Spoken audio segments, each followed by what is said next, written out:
Magandang umaga po uli. At tayo po ay nandito sa nagluluto ho uli ng sa kusina. Ayan po yung mga may mga kasama kong bantam. Ayan, alaga ho ng aking asawa. Ayan po. Parang kulang pa ho sa isang tasa. Parang mabibitin pa ho pag ito ang alagaan yung kakatayin, aba. Oh. Nga lang, maganda po sa harapan kung sa kanil pag-alaga ay nakakatuwa din naman.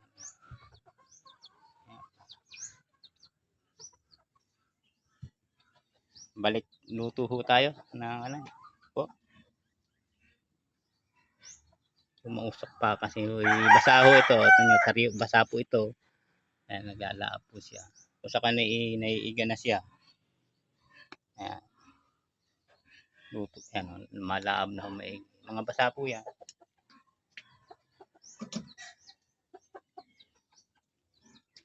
Ito po yung ating pag-anggahan uli. Bumili po tayo nung balat ng karning kalabaw. Yung balat sa ulo, ito po ating balat sa ulo. Yung gabot po, saka yung balat sa ulo. Ito po yung gabot, yung sa buntot. Ayan po. Lagyan natin pampalasa mga sibuyas, luya. Ayan.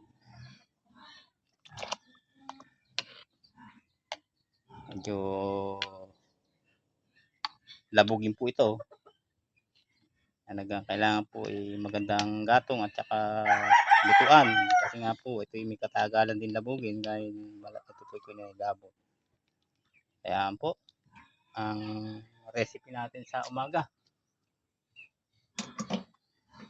Hindi ko lang alam kung hapunan o umagahan pa uli. Maganit po kasi ang karning kalabaw. Talagang pag sinabing kalabaw, kailangan yung pagtsatsaga mo sa pagluluto at tiis ng gutom. Kung gusto mong makain yan, nga lang, talagang hindi ko masabi kung anong oras. Ayan po, sa ating niluluto. Ito, lagi nyo naman nakikita itong harapan ko. Ito po. Kaya po malamig din sa mga rice spoon saging. Hindi ako nag-aalis kasi malamig po sa bahay. Kaya namamahinga. Dito pa lang sa labas na area ay napaka ginhawa. Yan po yung ating pinakita ko na rin sa inyo to, yung aking DIY na lutuan. Ang po nito ayan po. Halos, basta kasya po yung kaldero, ayan po. Sukat na lang ho niya. Ang nagamit ko po ditong kunay, simento ay yung hollow block ay lahat po yan 16. Ayan po hanggang ayan po ang sukat. Parang hanggang mababa sa bewang. Konti. Kasi may simento. Hanggang bewang po kasi ay may simento naman. Kasi kaya tama-tama po mga mababa sa bewang ng konti. Ayan po. Kunin po lang yan 16 na piraso na hollow block. Balagbagan po yan. Pag ano. Tapos ito po. Yan. Platada po yan. Pupuruhan mo yung puro. Yung inigig na buhangin. Saka pa ho lalagyan uli ng purong semento para huwag siyang pumutok. Pumutok man siya, no? Hindi ho naman nagaano. Mabilis ho naman uli siyang platadahan uli. Yan, kung gusto niyo pong gumawa. Ang nilagay ko pula nga dyan sa hindi ho bakal. Yung sariwang kawayan, yung yeses na kawayan. Yan po, mayroon pa rito natirang kawayan. Yan po, sunog na nga lang. Yung pula nilagay ko dyan, hindi ho bakal. Kawayan lang, yung punong kawayan, yung puno po na kawayan, yung doon po nyo babaak-bakin. Ilang piraso, masusunod nyo pa kung ilang piraso mo gusto nyo gawin. Tapos yung loob po niyan, hindi po yan simentado, lupa po ang loob.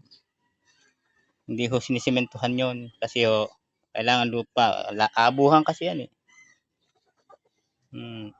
Para pagkutkot nyo ng abo, Hindi ho sementado. Yan. Yan po. Yan po. Tignan niyo po ang kulo. Ang lakas.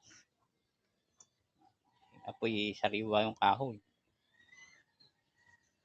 Lumaab na. Lakas po. Ayan, buksan natin. Gano'ng kalakas po ang kulo. Kaya no. Mahina yung apoy ng ulo pero ang impact po ng init, ang lakas. Ayan. Lakas kumulo. Ayan po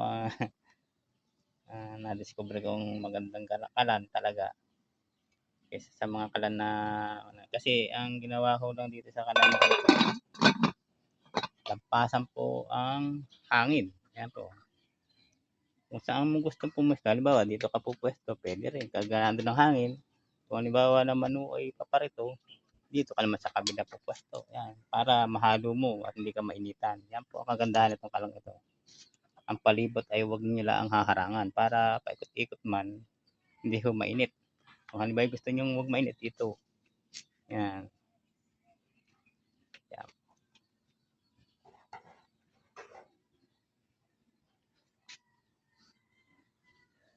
Sabi nga ang Pilipino ay lahat ay gagawin, maisip kung ano maganda para sa ikagaga ng kilos na pag-aaralan po. Yan.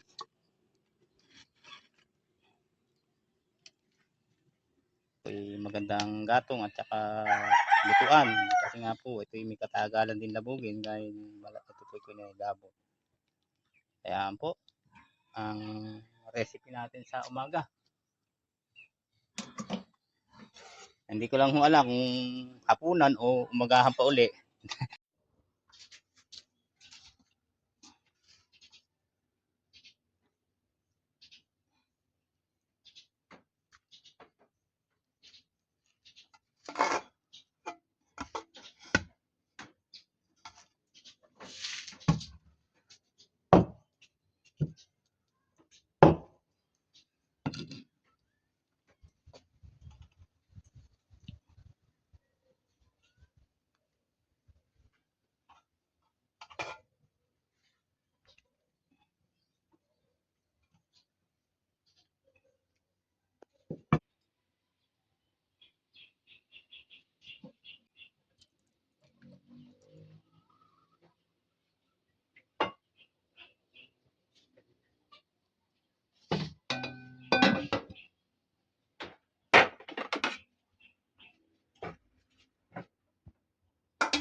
Sama mo sa bigas, sama mo. Oh.